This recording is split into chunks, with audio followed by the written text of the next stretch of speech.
ጸጋን ሳይኔ ወሕይወት ረከብኔ በኃይለ መስቀሉ ለኢየሱስ ክርስቶስ በኃይለ መስቀሉ ቺያኬ እዝጊዮ ንአኮት ወኒሴ በሃኬ እግዚአብሔር ቺያኬ እግዚኦ ንአኮት ወኒሴ በሃኬ እግዚአብሔር سلام سلام تخاتتي للورك انترتينمنت كما ياللهم كما يتصنيحكم حجر ما مقصلتا نايتخن قربوز اننا مدى منفسا وحدوتات مقصل ارتيست معزا صحاي متيناكم علينا كتكاتلونا نمهصن مسانا صنحو معزي خمي صنيحكي እግዚአብሔር ይመስገን ዲን كما يالله ጾም دحني تداني خدو متيخي نابسحتو اوا تداني خي جيجنا تداني خا كله قليلي أنبر مخاني وانا نجر أوه الشيء وما زي مهناتو نجمر نجمر إيش زلنا يجي تومي توم مالت انتي مالت توم مالت كاب مقبل ماين مخل كاليو بعابي خا انت حرات توم مالخا بعابي سجدان الله نفس خا تقطعيخا كبزح نجراتون نفس خا اللي تبلايخا ጾም አይዚ ጥቦ መልሲ ሙሉ መልሲ ይخمልስ ከቃል በቃሉ ካብ መግብን ማይን መخልካል ማለት እዩ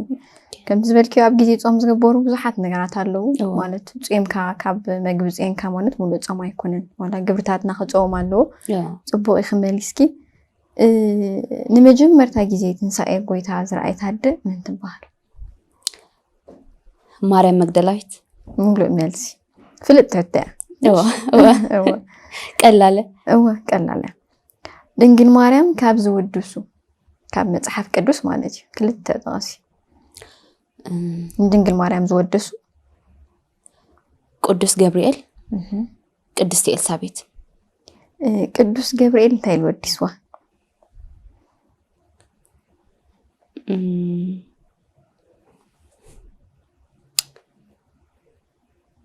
أواي تحجزن له؟ ملئت تصقع كبسرايلو مسمته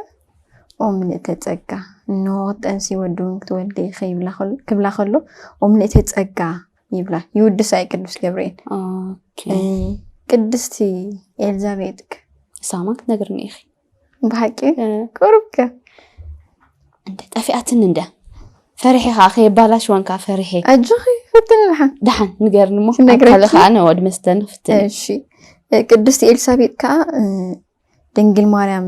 ንኤልሳቤጥ ክትበጽሓ ምስ ከደት ነፍሰ ጦር ኔራ ንዮሐንስ መጥመቅ ማለት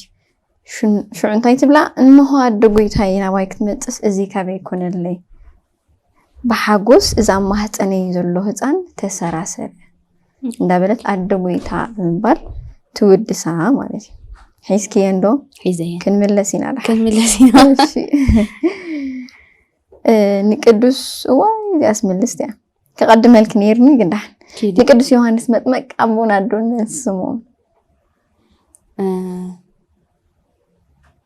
ابونا كان زكرياس إلسابيت كادي ملسادو اب تاريخ نقلططن احنا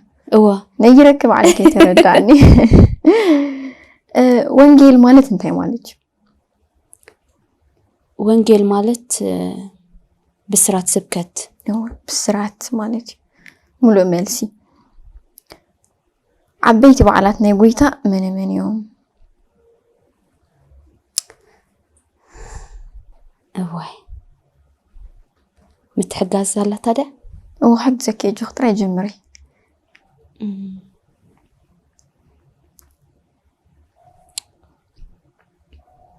عبيت بحالات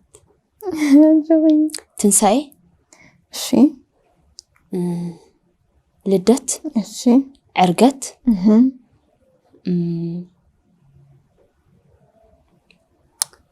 ዮሐንስ ክንብል ፀኒሕና ሕጂ በዓል መንፈስ ቅዱስ በዓላት ጎይታ ተጋጊዶ حق በዓል መንፈስ ቅዱስ ጽቡቅ አለ ግረፍ ተጋጊሎ ጥምቀት ይለይ ጥምቀት ልደት ዕርገት በዓል መንፈስ ቅዱስ ዕርገቱን ይልና ትንሳኤ ይልና ትንሳኤ በልኳን ፀኒሕ እስከ ክልተ ተሪፈና እንዶ ደብረ ታቦር ኣብ 4 ጾም ትበዓል በዓልካ ካብ ሰናብት ትበዓል ካብ ሰናብቲ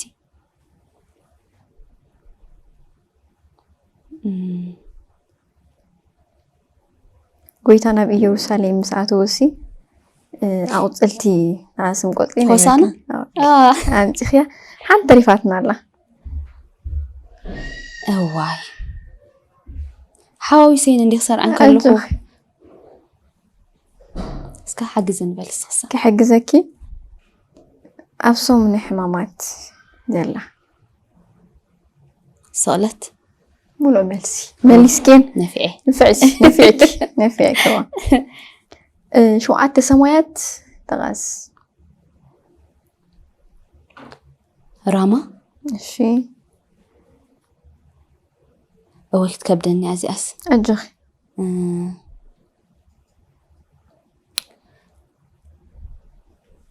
أتفلت إيه أجخ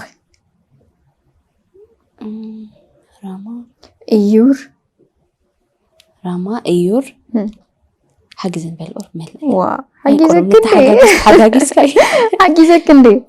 وازي حجزك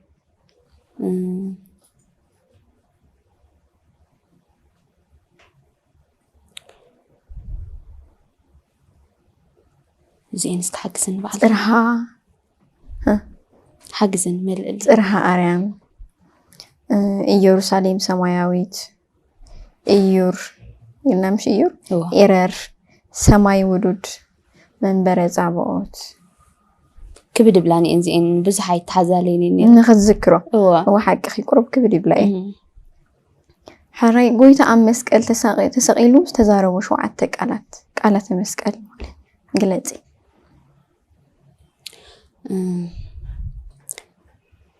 املاخي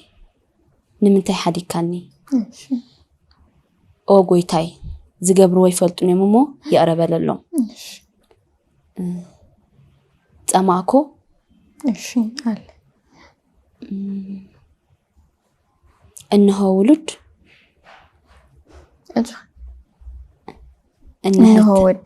انه ودخي انه اديخا እሺ ودعتخ تفصملا حموش تبصي كندي تعرفنا كلت وقويتاي نابخا مصالخمو أجخ أما حيشة أجخ اسكمل لي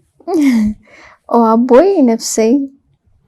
نابخا معقوبة الله الله تا حنتخا نتي بيمانو زنبر شفتا زولو كرارخي أتسأل لومي أب جنت مساي كمتوعل بحق بلك الله يبلو ذكرك ذكرين بخمي يكون ميلون شفتها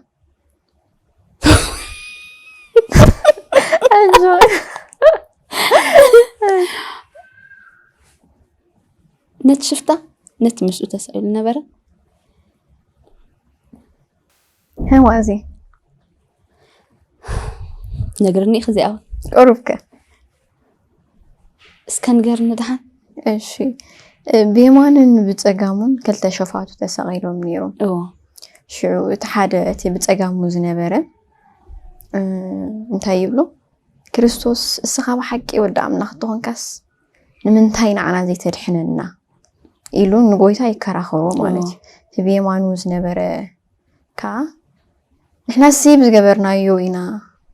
استسقلنا السجنا أبزي وعلونا أبزي جورو جبني سكال زلو شو إنه قويتان تايتو عبتات متزق من قصها ذكرني يبلو شو بحق بلك هاللخو مسيا اللي خاب جنات يبلو قويتها وانج شي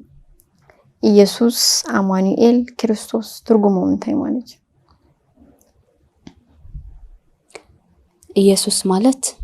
መድኃኒና ማለት እዩ። አማኑኤል ማለት ከዓ እግዚአብሔር ምሳና እዩ። ክርስቶስ ማለት ከዓ ክቡር ማለት እዩ። ሙሉእ መልሲ ነፍዐ ፈትኺ ነፍዐ ይኮነን። ሰይጣን ንጎይታናን መድሓኒናን ዝፈተኖ ሰለስተ ዓበይቲ ሓጢኣታት ጥቀስ። ስስዐ፣ ትዕቢት፣ ፍቅሪ ገንዘብ ከዓ እዘን ስስዐ፣ ትዕቢት፣ ፍቅሪ ገንዘብ ጎይታናን መድሓኒናን ኢየሱስ ክርስቶስ ኣብ ገዳመ ቆሮንጦስ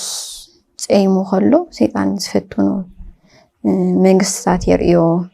ወዲ ኣምላኽ ትኾንካ ብሎ ብትዕቢት ብፍቅሪ ገንዘብ ይፈትኖ ማለት እዩ። ኣብ ገዳመ ቆሮንጦስ ፀይሙ ከሎ ክሓተካ ሓሲበስ ወይ ከይትዋጠር ኢላ ገዲፍያ። እሺ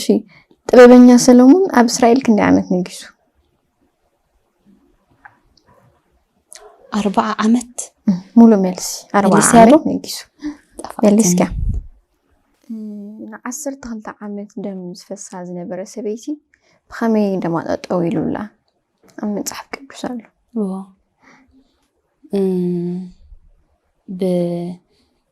ብጫፍ ናይ ጎይታና ክዳን ብምትንካፋ ወይ ከዓ ዘፈር ክዳን ሙሉእ መልሲ ዘፈር ክዳኑ ብምትንካፍያ ካብቲ ዝፈሳ ዝነበረ ደም ትነጽህ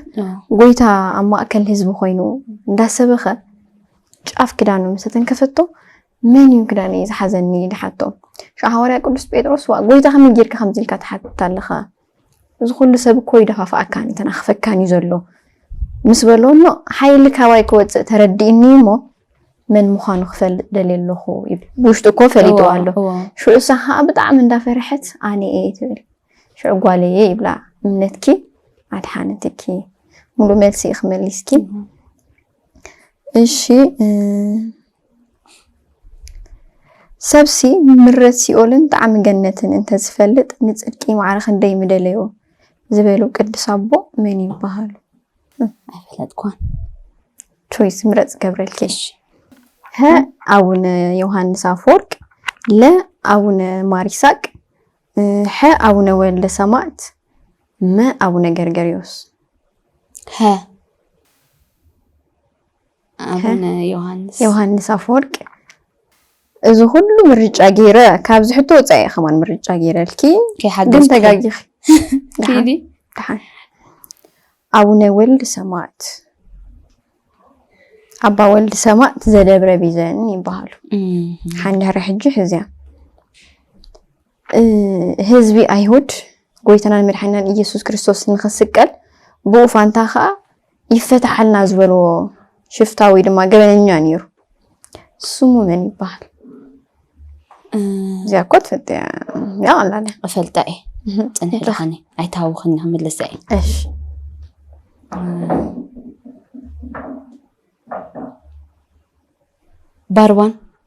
ባርባን ሙሉእ መልሲ። እሺ ካብ ሃዋርያት ንጎይታ ብፍሉይ ዘፍቅሮ ዝነበረ ዋላ ጎይታ ብፍሉይ ዘፍቅሮ ዝነበረ ሃዋርያ መን ይባሃል? ጎይታስ ብፍሉይ ዘፍቅሮ ዝነበረ ቅዱስ ዮሐንስ። ካልኣይ ስም ኣለዎ እስከ በዛ ናይ ፍቅሪ ተመስርትኪ ካልኣይ ሽም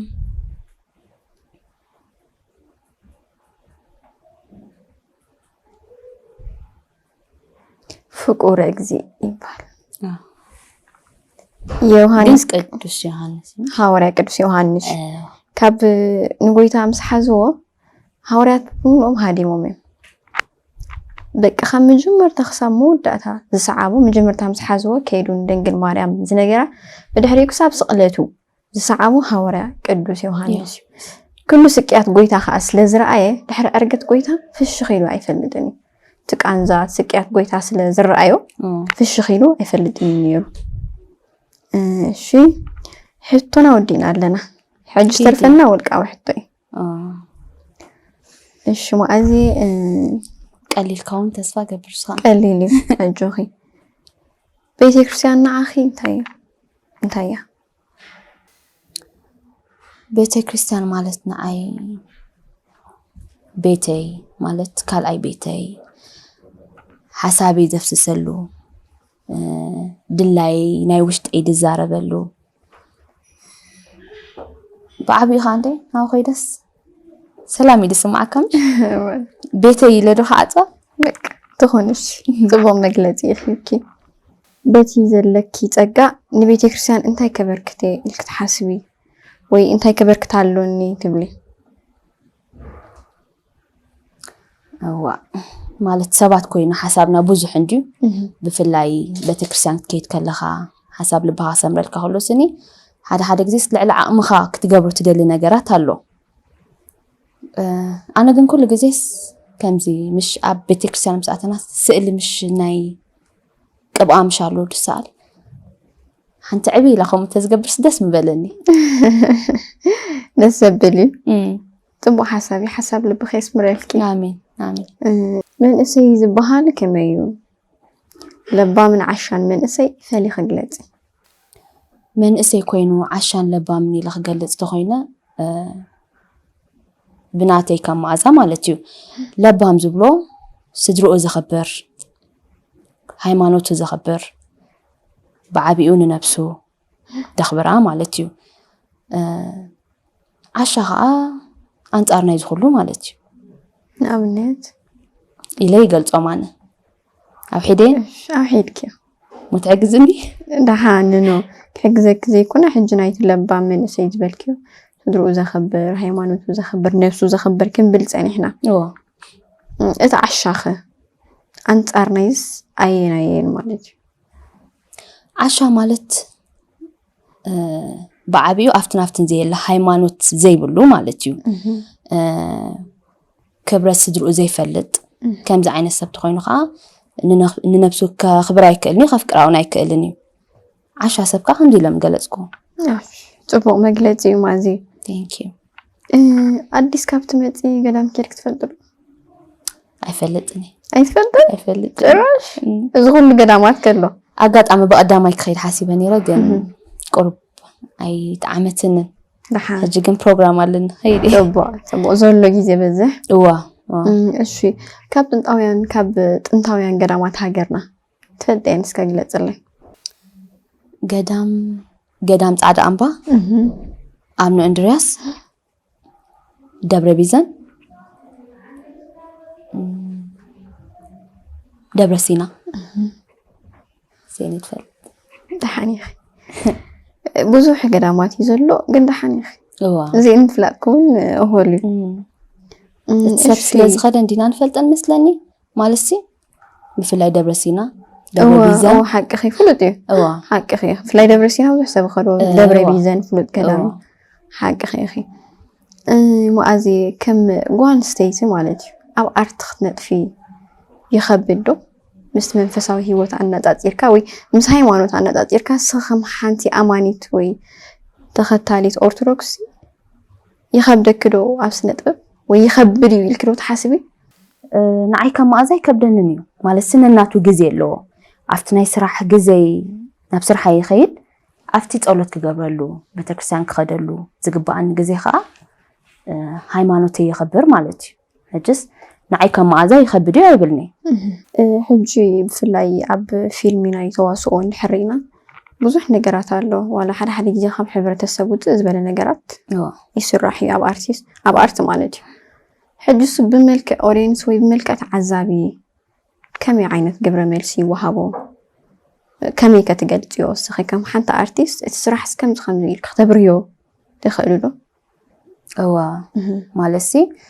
أنا أرتيست كساب زخونكو دتوهب نخسرح قب أيو سرح أيو أب أودينس ناتنا خا بفلافتنا ناتنا حبرة السب مالتيو حد إير إذا قرات أمرات جلا كفات مشالو السو دير كختمت يو خا أيدلني جن تستوهبتني إلى عد مسل دلو خنبر أب هيوتيناتي كم أخوينا مالتا يكونن ترديكني إذا لم قلت كوانا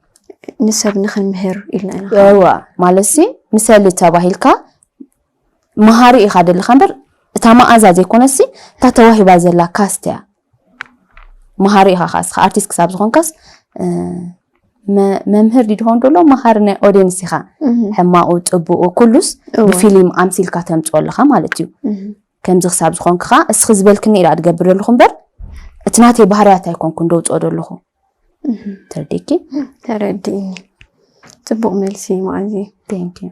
ዝያዳ ከዓ ነቲ ኦዲየንስ ይበርሃሉ ብዙሕ ነቐፌታ ብዙሕ ዘረባ ስለዝመፅእ ዋላ ከም ተዓዛብን እንታይ ከም ዝኸውን ልብለሉ ግዜ ስለዘሎ ከተብርህዮ ኢለ እሺ ማዕዚ ትዕግስቲ ናይ ጎይታ ብኸመይ ትገልፅዮ ፍቅሪ ጎይታ ብኸመይ ትገልፅዮ ትዕግስቲ ናይ ክርስቶስ እቲ ክገርፍዎ ከለው ክሃርምዎ ከለው ኣብኡ ዘሎ ኩሉ ነገራቱ ማለት እዩ ፍቅሩ ከዓ እቲ ንዓና ክብል ብዓብዩ ንመሬት ዝወረዶ ፅቡቅ መልሲ ሓቂ ኺ ብፍጡራቱ ክገረፍ ከሎ ኩሉ ነገር እንዳኸኣሎ ከሎ ግና ትዕግስቲ ገይሩ ተገሪፉ ተዋሪዱ ተፀሪፉ እንደገና ንዓና ክብል ክብሩ ኣብ ዋጋዕ ዕዳጋ ከየእተወ ኣብ መስቀል ተሰቂሉ ደሞ ኣብሲሱ ኣድሒንና ፅቡቅ ኢኺ መሊስኪ ማእዚ ካብ ብሂላ ኣቡ ደስ ዝብሉኺ ክልተ ቃላት ጠቐሲ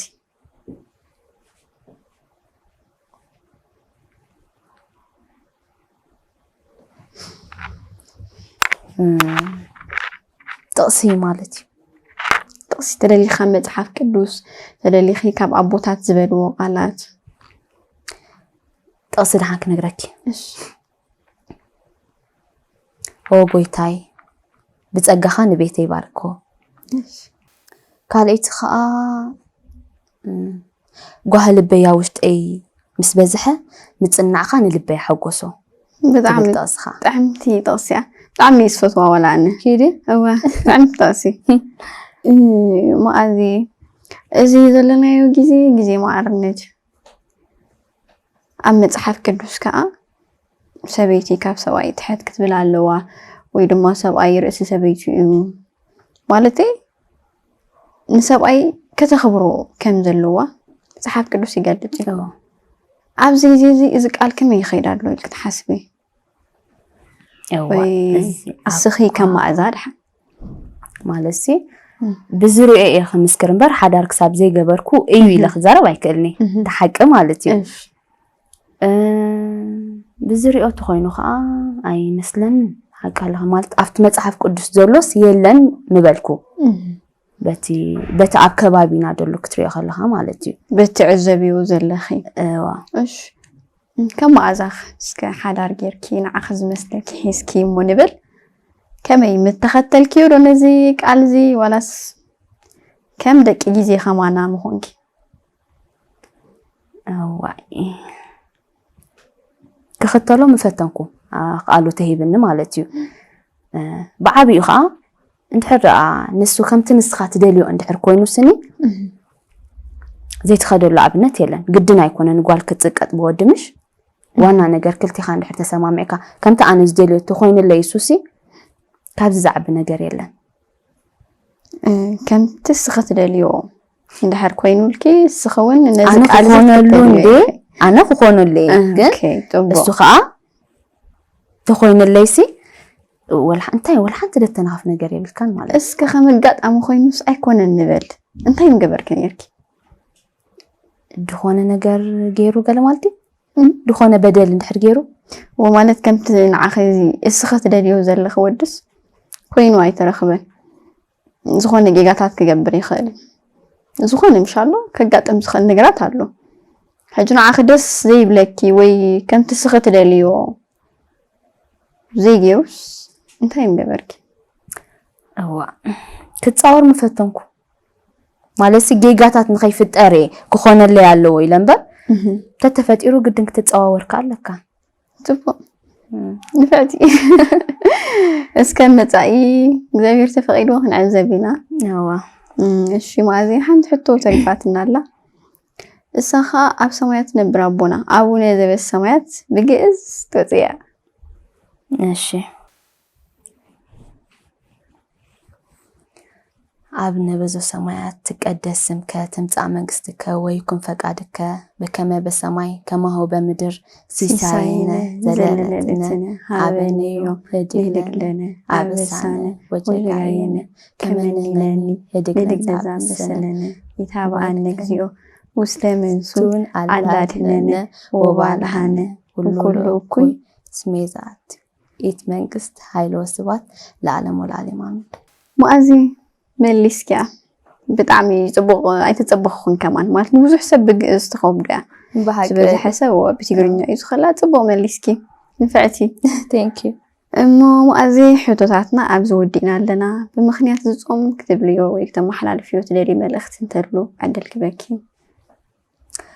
ብሩኽ ምጅማር ሕማማት ትግበረልና ኣሚን ክብል ትኽእል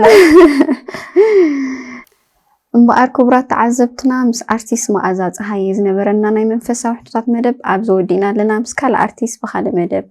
ወይ ድማ በዚ ሕቶታት ክሳብ ንምለሰኩም ብሰላም ፅንሑ ጸጋ ንሳይኔ ወህይወት ረከብነ በኃይለ መስቀሉ ለኢየሱስ ክርስቶስ በኃይለ መስቀሉ ቺያኬ እዝጌዮ ነአኮት ወኒሴ በሃኬ እግዚአብሔር ቺያኬ እዝጌዮ